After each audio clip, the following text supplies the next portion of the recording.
Welcome back from an ad break. As mentioned, we are wrapping up our lesson or our application question. Basically, we were looking at the NCA and CPA. As mentioned, our topic is the impact of recent legislation on businesses. Our main focus was NCA and CPA. And with all the legislation, we've got what we call our 5 focus areas. 5 focus areas being the purpose. Each and every legislation has got its purpose, the impact, actions that are regarded as discriminatory. We looked at the penalties for non-compliance, and lastly, we looked at the ways to comply. With every legislation, or most of the legislation, we've got what we call the special aspects. So for this legislation or these legislations, we've got their special aspects, and the special aspects is the rights. So we've got rights according to NCA, and we've got the rights according to the CPA. So this was the journey that we took. And then we also looked at, or we learned new words rather. We looked at the credit providers, and we said these are the businesses that offer goods and services on credit. We looked at the National Credit Regulator. We said it is responsible for the regulation of the South African credit industry. Lastly, we looked at debt counseling. We said this is a debt solution targeted at South African consumers who are unable or who are over indebted and struggling to manage their finances. Right, so like every topic, there are common errors that learners they make, but I'm hoping that after this lesson, we won't be seeing these errors anymore. So the most common error from this topic is that learners, they identify the incorrect acts.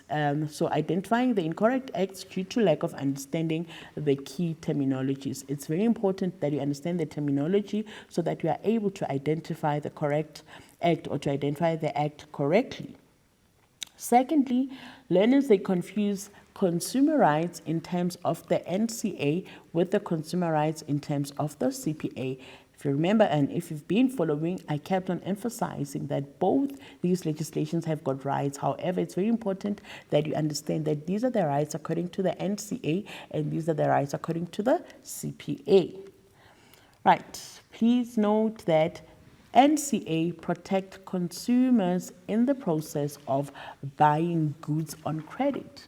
Remember, I did say that back in the days, you'd find that consumers were being exploited. They were given credit even though they do not qualify. Sometimes they were even charged interest rate that is so unfair, maybe based on the color of their skin, based on their gender. So with this legislation, it says, no, stop, we need to do away with all of that, but we need to do what we call credit checks to ensure that credit is given to a person that can afford, that qualifies for it. So note that NCA protects the consumers in the process of buying goods on credit. Right, whereas Consumer Protection Act protects both the business and consumers by providing information about the product. Remember, we said information needs to be easily accessible. Prices needs to be disclosed, which can be a disadvantage because sometimes you find that information is available to our competitors, which becomes a threat.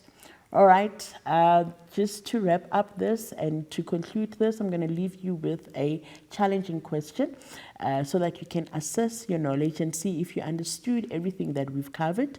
So our challenging question for today is recommend ways in which businesses can comply with the NCA. Right, I'm going to leave you here and end the lesson, hoping that you've learned so much. Like I did say, this is one of the most interesting topics ever.